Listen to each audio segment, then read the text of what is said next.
welcome to the stage, Fishbone!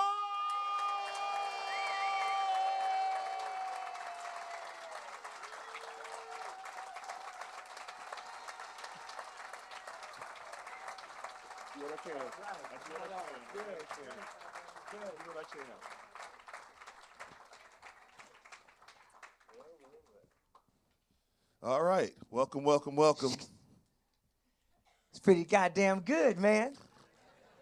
That's all for you. What's up?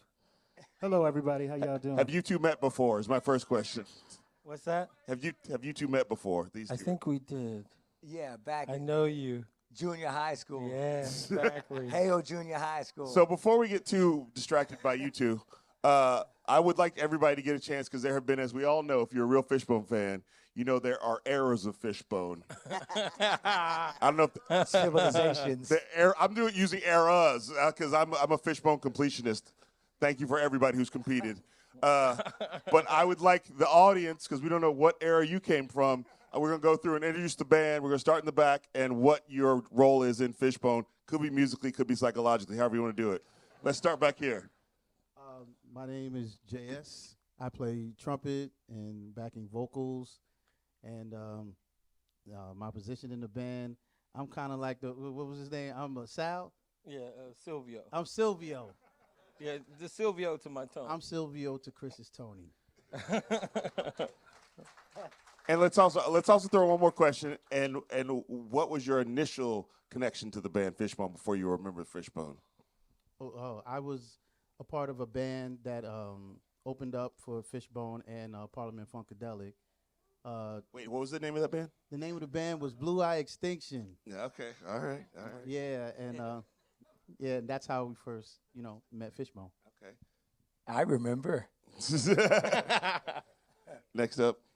Hello, everyone. I'm James, a.k.a. Jimi. I play bass guitar, and I do background vocals as well. And how long have you been in the band? I guess about 3 months now. Welcome. Thank you. Welcome to that. It's funny, I can welcome him to the band. I feel like I've been to the band longer. I'm not in the band. Thank you for coming. We appreciate your service. And how did you first become in contact with Fishbone as an entity before you joined the band before 2025? So I'm going to back up a little bit. I was not born when the album came out. So, do you want to stay in the band, or are you trying to get Jesus, good Lord. I love you guys. Let me tell you about that old-timey Fishbone band. So, I have older brothers who knew about their music, and they was like, you got to get into it. And then me and JS, further down the line, were in the same band, opening for Fishbone and P-Funk, and that's how we got connected with these guys. Blue-eyed extraction. That's what I'm calling it. The whole eye. The extraction. Right here. Yeah, so my name's Hassan, or everybody call me Hot Sauce. I got introduced. I've been playing with Angelo for a while now, so that's kind of how I got introduced into the band. But actually, one of my good friends, Uriah, played me like my first time hearing Fishbone, because I played in another band called The Coup, if anyone knows them from Oakland. Wait, does that mean where are you from? Oakland, Oakland, Town, California, baby. yes. So I was playing with Boots and them, and we always used to do festivals with the Fishbone, and I just always remember them just being off the wall and stuff like that. And then when Uriah played me their stuff, and I heard they were funky, I was like, wait a minute, like, why nobody ever tell me this about Fishbone? It's always this, they describe it this other way. So when I found that out, it was just like, oh man, I was right at home. So nice. All right, now we're gonna come down to the era. Exactly. And we're gonna come to a man. Spacey T era. Huh? Spacey T. Because first of all, yes. Fishbone Special Forces, right here. An absolute legend. Formerly of the legendary band Sound Barrier, one of the legendary black rock bands and rock and roll bands,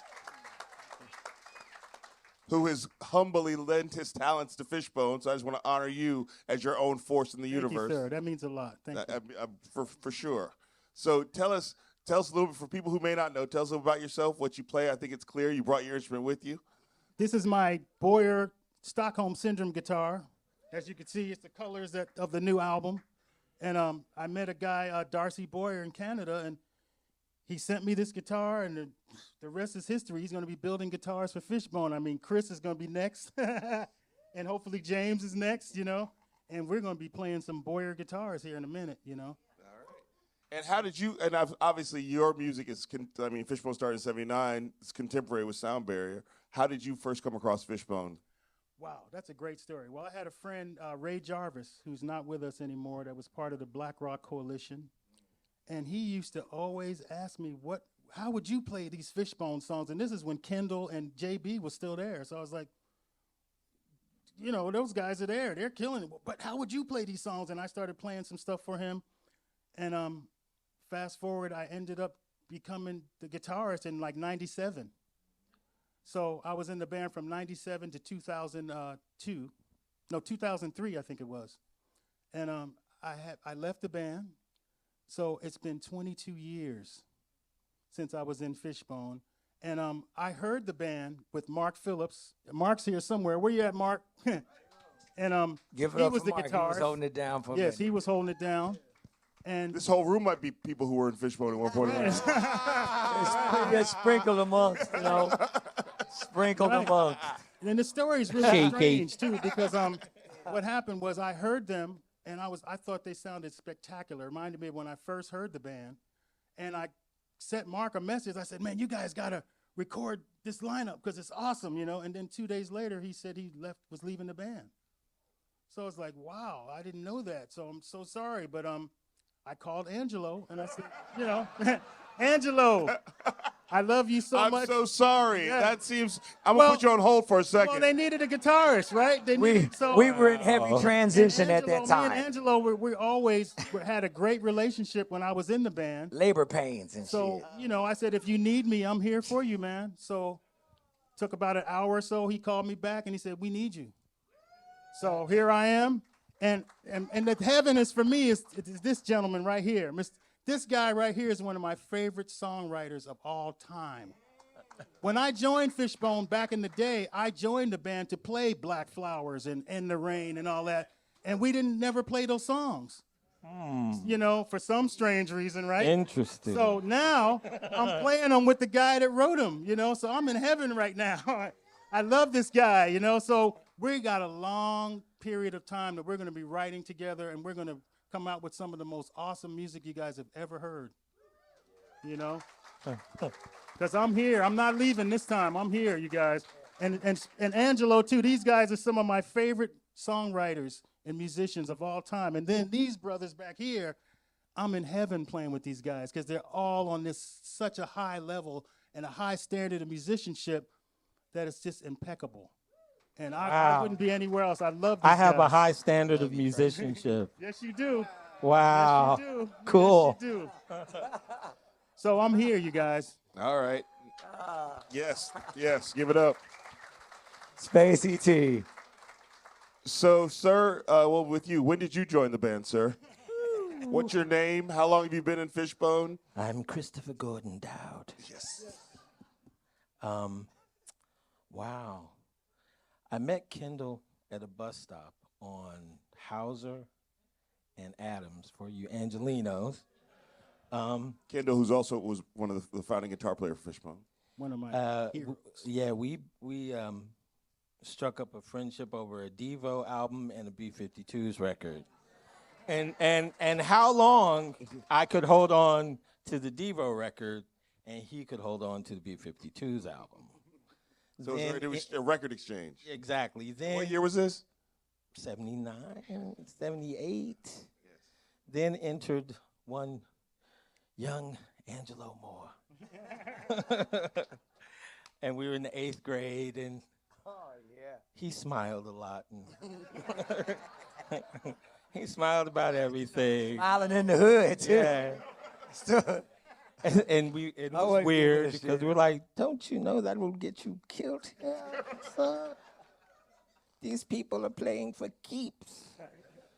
And, you know, And, you know, it all happened. And all our influences, you know, were all there. And our love for music and a lot of family.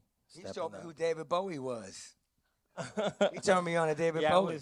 And then you mainlined it, apparently. You, Main lines of David Bowie. Yeah. Right. And, you know, we just met at this place where all the music was just coming all at once, and the environmental exchange and the cultural exchange that was happening in the neighborhoods we were growing up in Los Angeles. And we just wanted to do something musically that sort of represented everyone. Black, white, Puerto Rican, everybody just a freaking. And we didn't care about the boundaries. It was and we just didn't, there. yeah, and it became Fishbone. So it starts out with a very regular story of two black 8th graders in the 70s exchanging Devo and B-52 albums. Just you've heard that. We've all heard that story. That's some abstract shit right there. Yeah, black boys in the 70s exchanging Devo. That's so that typical story. Not nerds at all. No. Not nerds. Super cool. You were super cool. You were super real cool. Yeah. Everybody was super popular. So that's our story. So now let's hear. So first of all, also I think we have to honor this man specially, because while we have talked about all the eras of Fishbone, there has been one constant that has never deviated, never left, carried the flag, always been there, ain't gone nowhere, ain't going nowhere, gonna be there. When the apocalypse comes, which is coming earlier than we expected, it'll be cockroaches, Keith Richards, and Angelo! When you said era, Yeah. I thought the two eras. Yeah. There are two eras, that come up in my mind. Okay, well, overall, two speak eras. You know, the era, like a period of time. Oh, yeah. Or the shit that could have gone wrong Yeah, or no, went for wrong sure. and have survived from like that we're era. currently America's in an error. We're in an era. Error.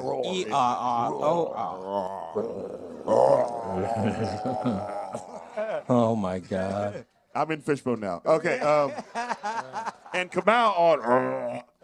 So Angelo, first of all, tell this story from your perspective of how you met him and Kendall. Well, I grew up in the Valley, so I was like a fly in the buttermilk kind of situation. We was the first black family in Woodland Hills out in the Valley. We lived in inner city, but we moved to the Valley because my parents they was tired of getting robbed and they wanted to have a better life, so they got a house in the Valley, right? And then, yeah, no shit. 1979. 79 is when it happened. Okay, and so then the inner city busing program came into the picture because they wanted to integrate the schools. So I was there before they integrated the schools. So I was a real fly in the buttermilk for real. Then when they integrated the schools and they bust everybody in from inner city out to the Valley, that's when I met Chris and Norwood and Dirty Walt and Kendall Jones and Fish and the original lineup. the original lineup, right. For the original lineup, y'all. Yes. The original lineup, that's what the Stockholm Syndrome is all about. But wait, there's more. Yeah, so that's how, and then we had band class together. We were all sitting up in Mr. Robbins, that's his name, Mr. Robbins band class in junior high school. And I got thrown out. You got thrown out, that's why you disappeared after a while? That's Okay. Yes. So that's how we learned how to play all our instruments at the same time. And then I'd catch the bus from Woodland Hills 2.5 hours out down to La Cienega and Cadillac.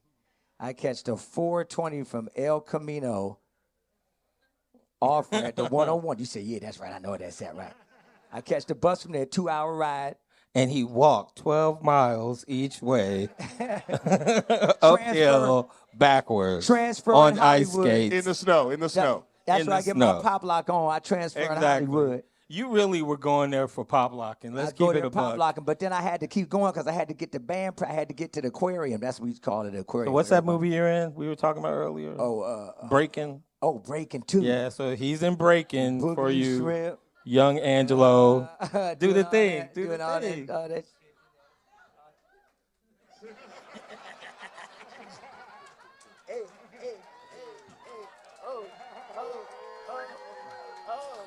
These are the I voices don't of wanna get modern started, man. industry. We got yeah, These are the fat, the motion, the fact. the fat. So that's what happened. There's a lot more though. Of course. I mean, I could. Don't let me start talking because we only got. Oh, we're here we for still that. got to play. We still. This is the easiest moderating gig I ever did. I Yeah, don't know okay. but I will focus you on. So back in that time, Yeah. I understand you guys are all playing a lot of music and you're all interested in a lot of things and a lot of different types of music. But I would imagine there would be pressure, even from inside the band, to like, but what is our sound? Like, because that's what most bands do. What are we the best at? Can we play? What do we want to play? We started out playing a lot of Funkadelic, Sly Stone, James Brown, Led Zeppelin, Rick James. Rick James. a Every lot of song Rick you wrote in the James. beginning sounded like Rick James. Sounded like all that. He's Yeah, like, I got sound this super free. Yeah. It just Funkadelic, we want the funk. We was doing all that, a lot of Sly Stone, and eventually, that's what the roots of where we started, and eventually it started to evolve into something else. But I just remember everybody was full on James Brown, Rick James, Sly Stone heads in the beginning, and then Led Zeppelin was like some of the first rock shit right in that, right, and a bunch of other shit, and then after a while, what? the specials Specials, record right. happened. The specials. That's what happened. The specials That's what happened. and the Clash Huh. and the Jam Me and Dirty Walt was on the bus. and the Damned We was on the bus and coming Black back Flag, from Hollywood. Decline of Western Civilization, What? Dance Craze, Right. The Harder They Come, I gotta Rockers, I gotta tell him this and story. on and Hold I on. gotta tell him this story. So Tell the story. So we on the bus. Me and Dirty Walt, we riding from the valley out to L.A. or coming back or something like that. So Dirty Walt sitting in the back. He got his ghetto blaster and he's playing the selector. Too much pressure. He's playing that, and I'm like, what is that? That was my first discovered ska from some shit like that. A Crip on the back of the bus. That's Dirty Walt. And he's cripping too. And he got his big ghetto blaster playing the selector.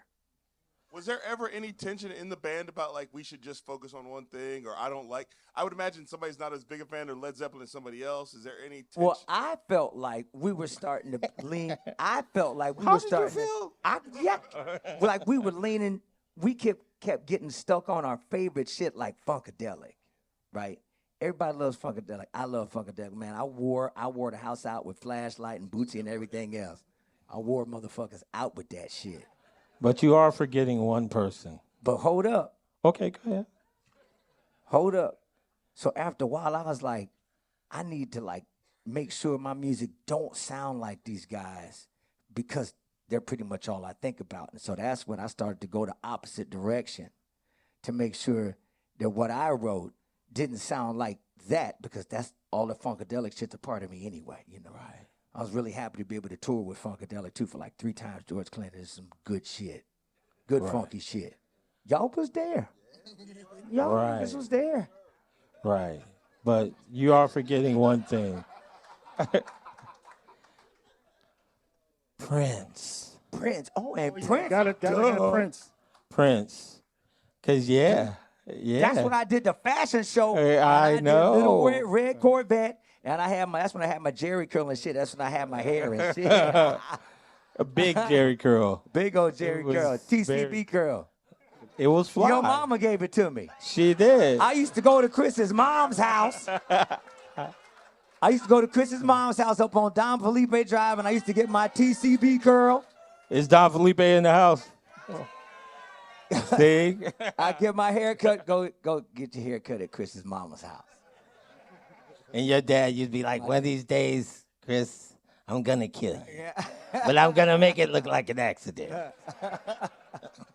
So going back to that time, what is the first song you feel like, oh, that was a Fishbone song that we wrote? Like the first song where you feel like this felt like, whether it's a song that made an album or just was a song that maybe only existed then. What's the first song? Alcoholic. Oh, really?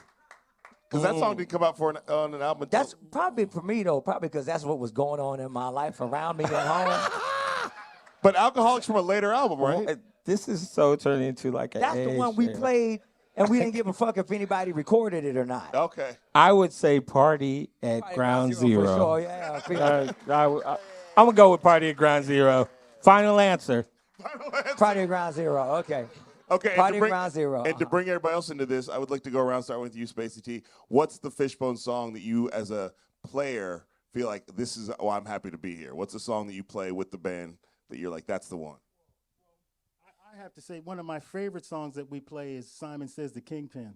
Oh, that's that good old country especially music. when we're playing at 100 miles an hour. Oh, yes.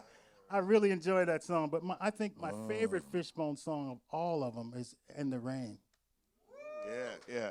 And that's a great example of a song that is not. You could find that on a different album. It doesn't sound like whatever people would think a Fishbone song is. Well, it's as metal as you can get. Yeah.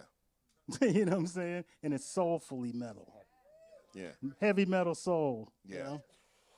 All right, we'll go I to the back. sang that. I love how you did it, too. Hassan.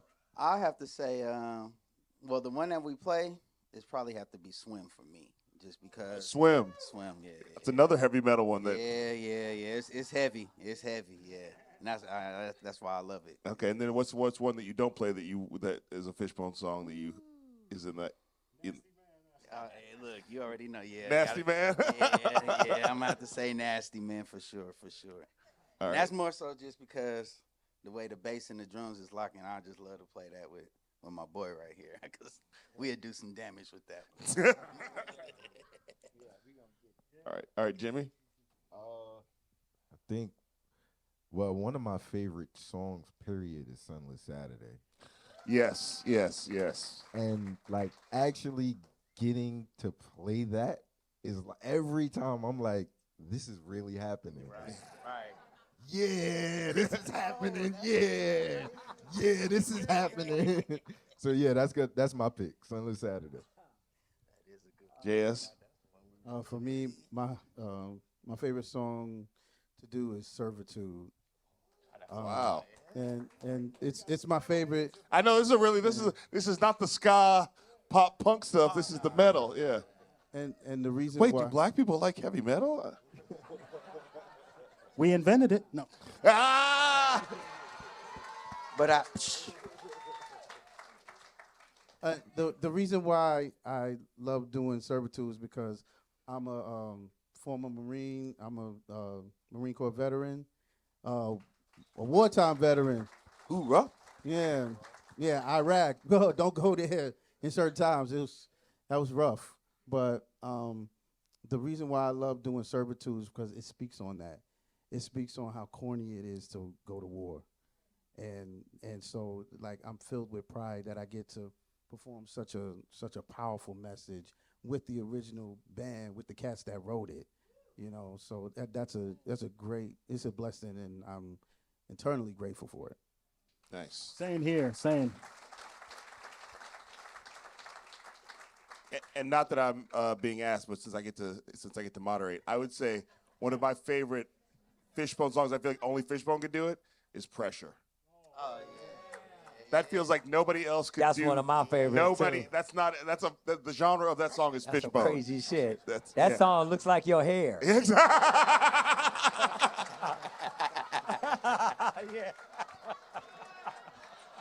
Just like that. Yes, Lord. I flew Southwest to be here. Getting roasted by Angelo. I'm in heaven. So let's talk about the new album. Let's talk about, because it seems to me this is definitely a period of Fishbone, which we get into this, of transition, of newness, brand newness, and yet an album is coming out. That's not, when bands are going through transition, that's not often the time when the album comes out. So talk about this new album. Start with you, Chris. Wow. It was a lot of turmoil going on. Some of those songs, yeah, that's kind of an understatement. Now we're on Oprah. But you Oprah'd me, did you? I did. Damn. No, but it was beautiful because it brought us back together. The music did, and it got our friendship stronger. For that, I'm grateful. The music itself, I can't wait for you all to hear. I think it speaks for itself. We're in strange times in this country. Nobody seemed to be saying anything about it. I've been having a hard time sleeping since that orange bastard came down the escalator. So The first time. Yeah. the first motherfucking time. So this record speaks to all of that. And then Angelo being a political person, but not political, he always tackles like emotional things, like emotional crises, and he puts that into words like a lot of people could not. And it's very unique in that way, and I feel blessed to be doing music with him creatively because he speaks with the other emotional side of whatever your crisis anyone can relate to, and a lot of the record speaks to that sort of crisis and our political crisis and Stockholm Syndrome. Angelo, what is your thoughts on the new album? Well, okay, I'm glad it's fucking done. You know, it's like the album, the new lineup. It's like your wife went into the hospital and she came out with some brand new titties. She got a turbo booster in her ass now. She got some jets on her fucking heels and shit. You know? Exactly. She got lasers and shit shooting out her This ass. type of shit since the 8th grade, I'm telling you. It's just for real. Like, I never know what the fuck he's going to say. The $6 million. You're just as surprised as I am. We got the $6 million Fishbone now. Motor booty and all that shit. Is that the album cover? Is that the? So the Stockholm Syndrome, you know, it's praising your captors, unfortunately. But it's the best that I could, like, you know, thinking up that title that can best describe the reason and the outcome, you know, because at one point in Fishbone for a little while, it had started to transform into Fishbone Penitentiary. That's what it got like. The music was good, fun times, some of the best shows ever, but that ain't got nothing to do with the dysfunction that was a part of the mix. And so after a while, it felt, you know, you kind of feel like, you know, restrictions and bars and shit like that, and a lot of misunderstanding and misinterpretation, and you got jealousy, ego, pride, all that old shit that tears families and brotherhoods down. But I still couldn't help, like, while all that shit was going on throughout all the different civilizations of Fishbone, I still couldn't help but I couldn't help but thank them. I had to thank them for the music that came through. Whatever filter was going on at Fishbone, whatever demon that was sitting on our shoulder at the time, or motherfuckers was retarded for a minute, or maybe some Jim Crow shit took over, or crabs in a motherfucking barrel, or any of that shit going on. The music that came out, even from the stress and the abuse and the misunderstanding and all of that, the music that came from a lot of that was some good-ass music. Some good, fiery, you know, kind of music to grab you by the fucking short and curly, like, you know. Sometimes that's what you need to hear, yeah.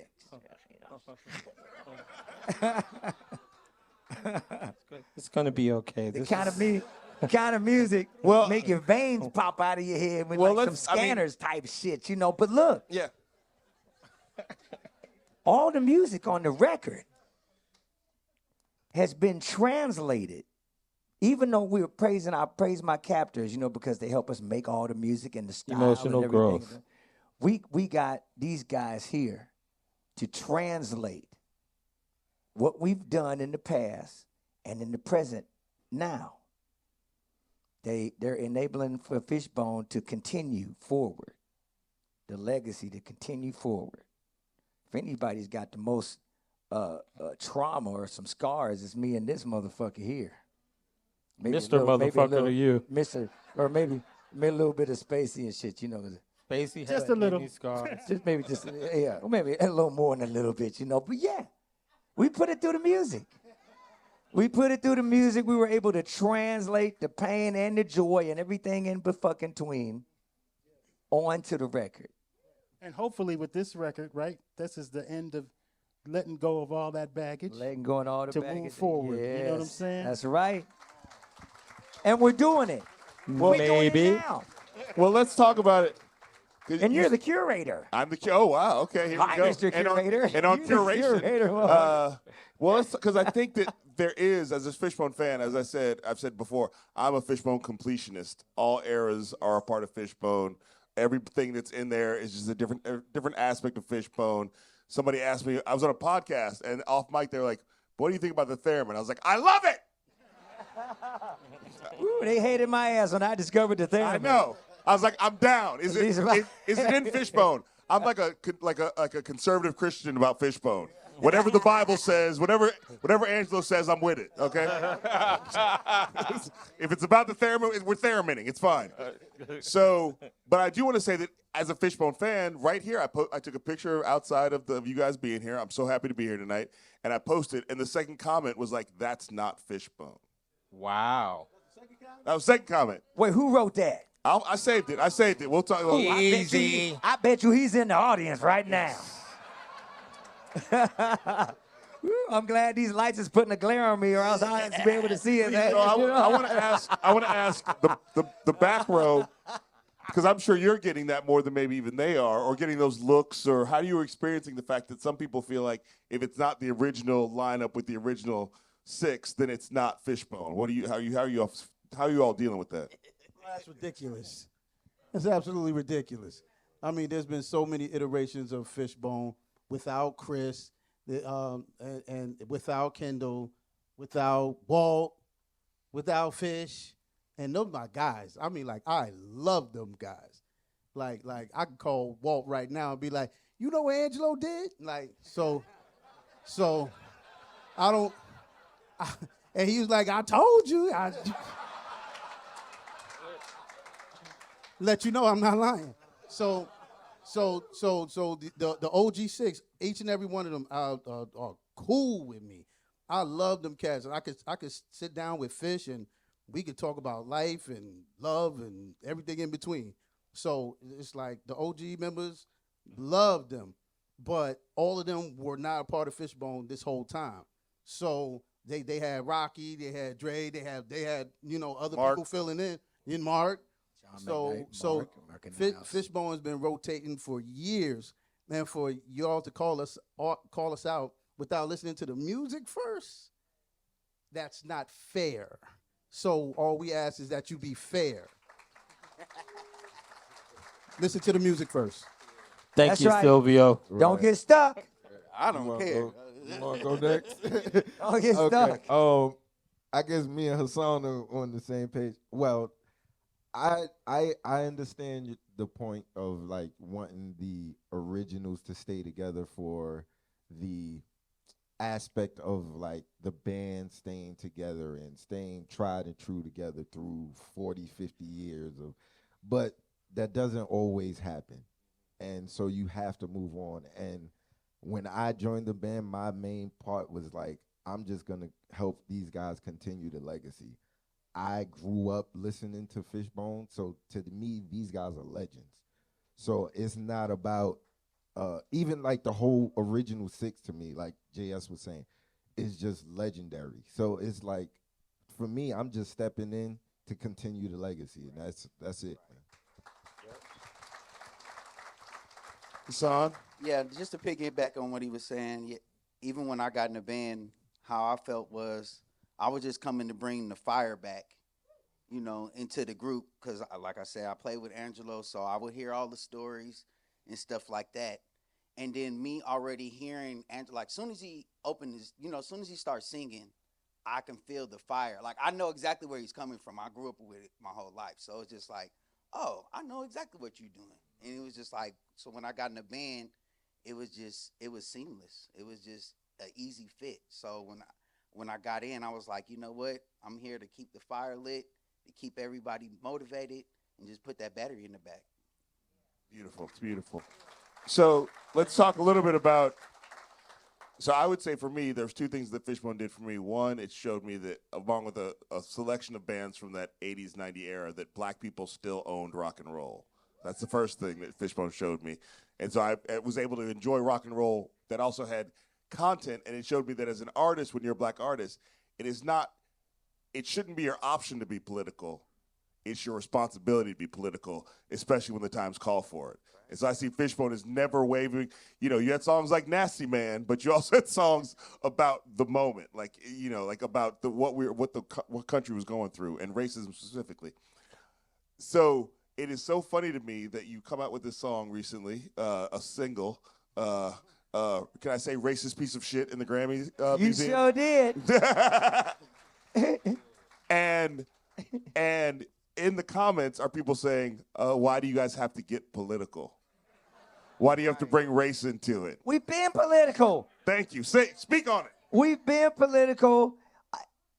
Just like you said, what you say, you got to take responsibility, right? But you know, no, it's not just. It shouldn't be an option if you're a black when person. both of your eyes are open and your third eye is open at the same time, how can you not see what the fuck's going on in your society And not speak on it. and not say And something? not speak on it. That's like holding in a fucking turd and refusing to go to the fucking toilet. It's gonna get toxic. There's nothing good about that shit. You know what? So you gotta put it in your music, your poetry. Got to put the turd in all the music. Put the stank in it. Yeah, man. you All get the- a turd. You get a turd. Everybody's got a turd. See what I'm saying? It's just shit. It's just been 8th grade, and here we are. Especially, you know, I always tell people to make sure you play a fucking instrument or write your poetry down. Because if you don't do stuff like that, some people look toward guns and knives and violence and, you know, different chemical warfare, whatever that, you know, the fuck, to get their anger out or going around shooting people. That's what Secret Police is about. His song, The Secret Police. They haven't heard it. You should, you gonna hear it. You know, about the guy who went in and shot the people It's about at the Kyle. church. I wrote and- a song about Kyle Rittenhouse specifically, in case, because I thought that was pretty fucked up. He should have learned how to play the piano or a saxophone or something. You know, get out like that. Play the jaw harp or the harmonica or something, motherfucker. Something. You know, instead. Any fucking thing besides instead- AR-15. Instead, he was too backed up with shit because he couldn't get the shit out, and he had to go and do that instead. Or he was brought up and conditioned that way. You're saying he was brought up in shit. He was brought up in shit, Yeah, soaking in shit. Then nobody washed the shit off. Then that shit spread to other people, and now you got innocent people murdered because they don't know how to. People don't know how to express. You got to express yourself. Express your anger, your discomfort. Express your love too. Express it. Put it out there. Show other people that they can do it too. All right. Well, we're about to go to audience Q&A, so get your questions in mind. I'm going to go out there old school, Phil Donahue style. You should get that reference. If you're a Fishbone fan from back in the day, you get that reference. But when does the album come out? June 27th. Now, here's what I would say to people here and spread the word. Hold up. That's the internet. That's the internet release. We have a physical album coming out. Wax. June 27th. No, the 7th. That's coming out. So because we going on tour the 1st. We leaving the 1st. Pablo? Right. Okay. Right? We leaving the 1st. That's what they told me. This So- is very confusing. so- June so- 27th. So we leaving on the 1st. We gonna go on tour for the whole next month all around America. Don't need to know that. Y'all need to know that. So look on the When we're leaving, Look on the that part. website. Look on the website, right? What And he's you can saying order- is that it is you can important get to support the artists with money. That's The what he's artist. saying. buy the record. But that even if you don't have a record player, buy the record because it's cool to own physical things. That's right. And don't leave it in the plastic. Put the shit on the turntable and play it. If you Hold have a up. turntable. 'Cause First, listen, yo, listen here. just stand up like Phil Donahue. If you have questions, get ready. Oh, questions. Go ahead. Ask. Wait, I So gotta say one thing. Go ahead, say it. So, you know, social media Spotify, Amazon, all that shit, they barely pay the artist shit. Y'all get to hear it for free, right? And so when they buy a record, they buy a CD or whatever, you know, it's not for necessity anymore. They just do it for nostalgia. You know, keep it in the package and put it up on a mantle or a frame or whatever. Fuck that, man. Take it out of there, put it on a record player, enjoy it like that. Read the lyrics. Support artists with money. Put your hand up. You have a question.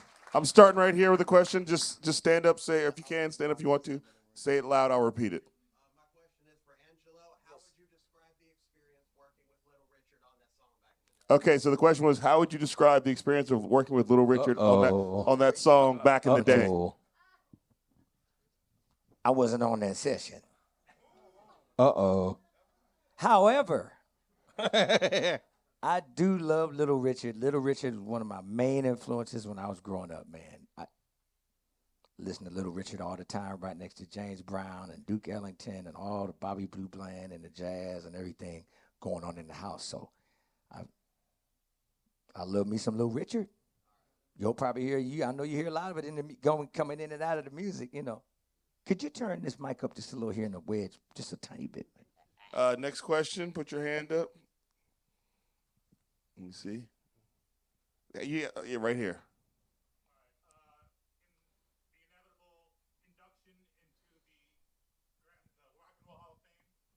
Okay. That's fucking great. That's why we here, dog. Yeah. Oh, wow. So the question is, when they are inevitably inducted into the Rock and Roll Hall of Fame, will you invite the original band members to the celebration? Sure. All right, there we go. Sure. All right, that is a binding contract. That's right. Remember Very diplomatic. Did this you the hear Stockholm that? Syndrome, Very dog. We praising our captors.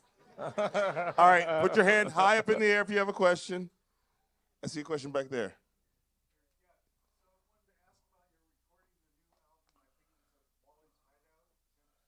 Yes. So how was the recording of the album at Wallallys Hideout in San Francisco? How'd it go down? I have a friend that was really close with Mike Patton from Faith No More. And I was introduced to an engineer named Chris McGrew. And he's like, you should do the Fishbone album here. And I was like, I don't know if we want to do the Fishbone record here. It's a lot. You're asking a lot. I don't think you're prepared for it emotionally. I just don't think you're ready for this shit. He's like, no, man, I can do it. And I'm like, okay, just a bite at the apple. We're going to try a couple of things. And next thing we know, we're in it. And then Angelo comes up and he's got 2 studios going at the same time. He's like, you didn't say it was going to be this crazy. I'm like, motherfucker, I told you what was going to happen. Wallallys Hideout. Hyde Street. Yeah, there you go. I never heard it as Wallallys Hideout. That's where we recorded the record. They don't tell me shit. That's where we recorded the record. They didn't tell you where. Did they take you there in like a? Ain't got no regular clothes, so you can't tell him shit. They took you there in like a black box and just sort of put you in the studio. Yeah. Okay, we got a couple more questions. Let's see. Let's look around. A question in the back. I'd love a question from somebody who. Let's see. Way in the back, I see a hand up. Yes, you.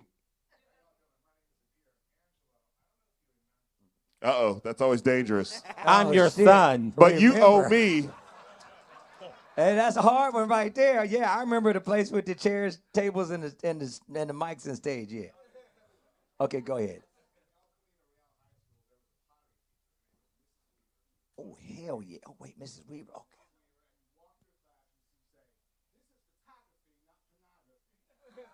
Okay. Oh, I would bring that in there? Oh, wait a minute. You went to El Camino High School. He was just I think the question was, are you still weird? Yes. Okay, he answered his own question. I'm still weird.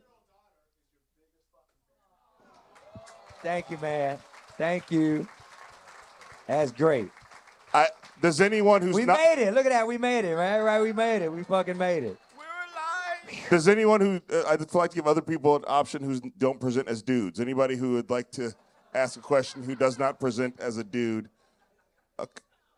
No, okay. I can't see if there's your hands up. Okay, yeah, just stand up. I can't see you. So if you, there you go for it. Just stand up, right there.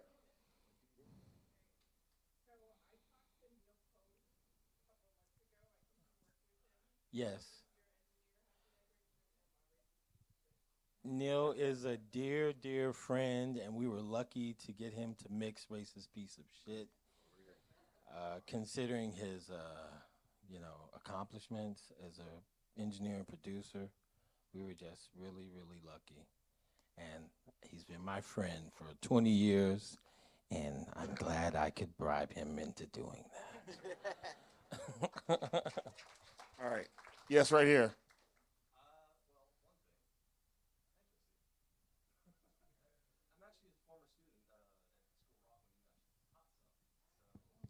Oh. It's a school of rock. Spacey T's a guitar teacher, just in case y'all didn't know.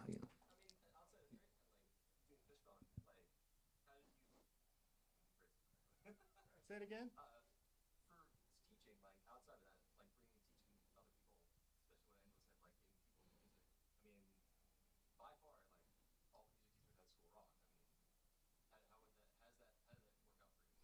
Is the question, why would a man of his immense resume teach at the School of Rock? Or is the question, like, how did you find your way as a teacher? How did you appreciate being a teacher? Okay.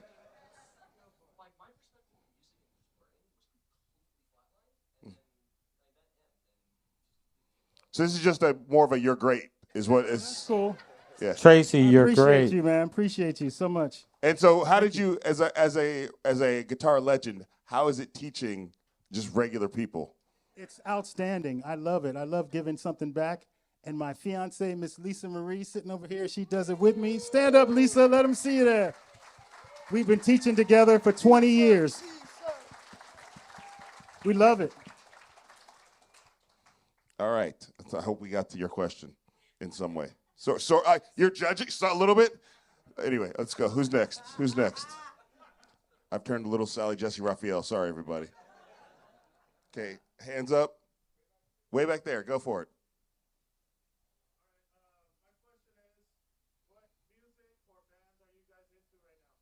That's a good question. Wow. Music or bands that you're into right now? Let's get anybody in the back. We can hear from you all about this too.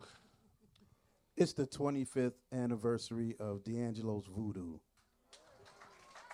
I've kind of been running it the entire year over and over again, and every time I listen to the root and the vocal harmonies at the end are nothing short of genius.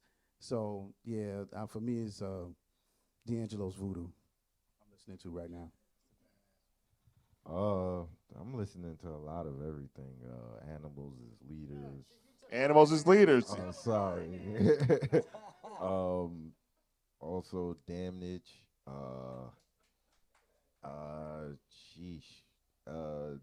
Then I listen to like a lot of hip hop and R&B as well. So yeah, it's just fluctuating. Okay. Hassan, what are you listening to right now? Fishbone's new album. That's a man who wants to keep the job. Now that and it's this other group called Garage Mahal. That's basically what I've been listening to a lot. Garage Mahal. All right. Front row, OGs. Go ahead, bro. Spike Jones. Spike Jones. Always. Shirley Caesar.